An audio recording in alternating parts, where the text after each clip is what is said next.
Good morning all of you. बच्चों, हमारी व्याकरण की पुस्तक में हमारा प्रथम पाठ है भाषा, लिपि और व्याकरण। सबसे पहले हम जानेंगे कि भाषा किसे कहते हैं। तो बच्चों, जब भी हमारे मन में कोई बात रहती है या विचार रहते हैं, उसे हम एक दूसरे के सामने प्रकट करने के लिए किसी माध्यम का प्रयोग करते हैं। उस माध्यम को हम भाषा कहते हैं।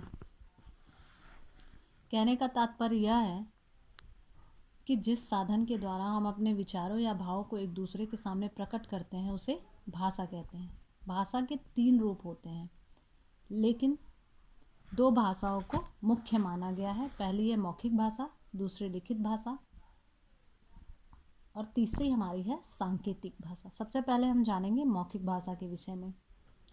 मुंह से बोली जाने वाली भाषा मौखिक होती है। मानव ने सबसे पहले इसी भाषा का प्रयोग किया था। इसका रूप हमेशा बदलता रहता है।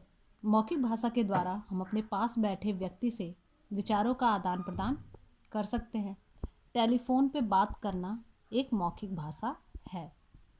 हमारी दूसरी भाषा है लिखित भाषा। जब हम अपनी बात को एक दूसरे के सामने लिखकर प्रकट करते हैं और पढ़कर समझते हैं, तो वह भाषा लिखित भाषा कहलाती है। पत्र लिखना, पहले ज़माने में मोबाइल का प्रयोग नहीं किया जाता था, पत्र लिखे जाते थे, तो वो पत्र लिखना एक लिखित भाषा थी।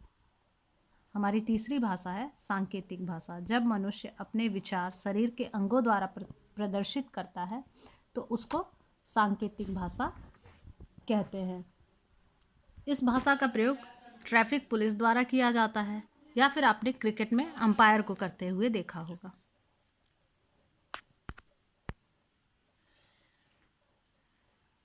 क्रिकेट में आपने देखा होगा कि अंपायर जो है, कभी ना ही बोलकर और ना ही लिखकर आपको बताते हैं कि 6 गया है या 4 रन बने हैं या फिर आप आउट हैं।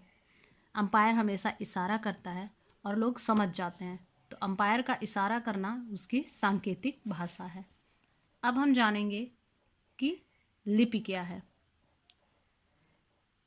भाषा को लिखने के लिए जिन चिन्हों का प्रयोग किया जाता है, उन्हें लिपि कहते हैं। लिपि मुख से बोली जाने वाली प्रत्येक ध्वनि का एक संकेत चिन्ह होता है। लेखन कला के विकास के साथ ही भाषा के लिखित रूप की आवश्यकता महसूस होने लगती है। भाषा के इस प्रकार के लिखित रूप ही लिपि कहलाते हैं। बच्चों, हर भाषा की अपनी अलग लिपि होती है। जैसे हिंदी और संस्कृत देवनागरी लिपि में लिखी जाती है, अंग्रेजी रोमन लिपि में, पंजाबी गुरुमुखी लिपि में, उर्दू फारसी लिपि में। अब हमारा अगला टॉपिक है व्याकरण। व्याकरण किसे कहते हैं? तो बच्चों, सबसे पहले किसी भी भाषा को शुद्ध रूप से जानने के लिए व्याकरण का ज्ञान होना अति आवश्यक है।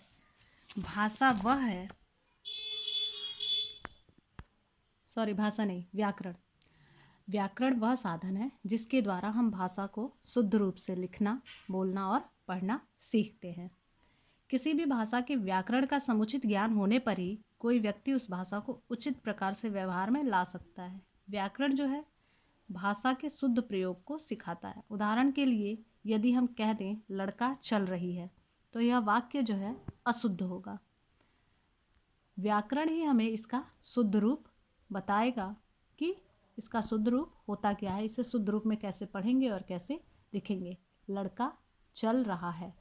अतः व्याकरण भाषा के शुद्ध रूप का ज्ञान कराने और उसके शुद्ध प्रयोग को सिखाने वाला शास्त्र है।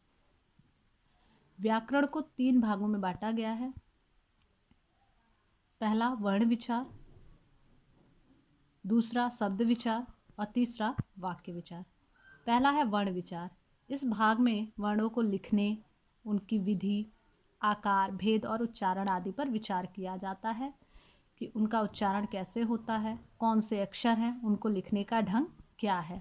हमारा अगला है शब्द विचार। इसमें शब्दों पर विचार किया जाता है कि वो शब्द सार्थक हैं अथवा निरर्थक, शुद्ध हैं अथवा अशुद्ध। तीसरा है वाक्य विचार। इसमें हम वाक्य पर विचार करते हैं। उसमें विराम चिन्हों पर विचार किया जाता है कि विराम चिन्ह का प्रयोग कहाँ करना है अथवा कहाँ नहीं करना है। अभी तक आपने जाना भाषा, लिपि और व्याकरण क्या है। बच्चों, भारत एक ऐसा देश है जहाँ अनेक प्रकार की भाषाएं बोली जाती हैं और बोलियां भी बोली जाती हैं। भाषा का क्षेत्र सीमित नहीं होता और बोली का क्षेत्र सीमित होता है। 14 सितंबर को हिंदी दिवस के रूप में मनाया जाता है और हिंदी को हमारी राजभाषा माना गया है। बच्चों, अभी तक आपने जाना भाषा, लिपि और व्याकरण क्या चीज़ है। अब उससे संबंधित हम कुछ प्रश्न उत्तर यहाँ पर हल करेंगे। यह आपका कक्षा कार्य है, यानी क्लास वर्क। भाषा किसे कहते हैं या कितने प्रकार की होती हैं? उत्तर, भाषा वह माध्यम है जिसके द्वारा हम एक दूसरे के मन के भावों और विचारों को बोलकर, लिखकर, सुनकर या पढ़कर समझ लेते हैं। भाषा 3 प्रकार की होती हैं: मौखिक भाषा, लिखित भाषा और सांकेतिक भाषा। हमारा अगला प्रश्न है, लिपि किसे कहते हैं? तो भाषा को लिखने के लिए जिन चिन्हों का प्रयोग किया जाता है उन्हें लिपि कहते हैं। अगला प्रश्न है, व्याकरण किसे कहते हैं? जो भाषा को शुद्ध रूप से लिखना और पढ़ना सिखाता है उसे व्याकरण कहते हैं। हमारा अगला अभ्यास कार्य है, सही कथन के आगे सही का तथा गलत कथन के आगे गलत का निशान लगाइए। भाषा वह माध्यम है जिसके द्वारा हम अपने विचारों का आदान प्रदान करते हैं, तो सही। भाषा के ही माध्यम से हम अपने विचार का आदान प्रदान कर पाते हैं। भाषा के 4 रूप होते हैं, गलत। भाषा के केवल 3 ही रूप होते हैं और 2 मुख्य रूप। नेक्स्ट है, व्याकरण के 3 प्रकार होते हैं, बिल्कुल सही। व्याकरण 3 प्रकार के होते हैं। 14 सितंबर को हिंदी दिवस के रूप में मनाया जाता है, सही। भाषा को लिखने की विधि लिपि कहलाती है, सही। दिए गए प्रदेशों को उनकी भाषा के साथ मिलान करें। यह अभ्यास कार्य आपको अपनी होमवर्क कॉपी में करना है। केरल की भाषा मलयालम, पंजाब की भाषा पंजाबी, कर्नाटक की भाषा कन्नड़, तमिलनाडु की भाषा तमिल, गोवा की भाषा कोंकणी। अगला अभ्यास कार्य है, इसे भी आपको अपनी होमवर्क कॉपी में ही करना है। दिए गए वाक्यों में सही शब्दों पर सही का चिन्ह लगाइए। यहाँ दिया गया है, हिंदी भाषा देवनागरी / रोमन लिपि में लिखी जाती है। तो हिंदी भाषा और संस्कृत भाषा देवनागरी लिपि में लिखी जाती है। दूसरा है, हिंदी हमारी राष्ट्रभाषा / राजभाषा है। तो हिंदी हमारी राजभाषा है। भाषा के 2/4 रूप होते हैं। तो भाषा के मुख्य 2 ही रूप होते हैं, मौखिक भाषा और लिखित भाषा। नेक्स्ट, उर्दू भाषा रोमन / फारसी लिपि में लिखी जाती है। तो उर्दू जो है फारसी लिपि में लिखी जाती है। रोमन लिपि में अंग्रेजी लिखी जाती है। नेक्स्ट, पंजाबी भाषा फारसी / गुरमुखी में लिखी जाती है। तो पंजाबी भाषा हमेशा गुरमुखी लिपि में लिखी जाती है।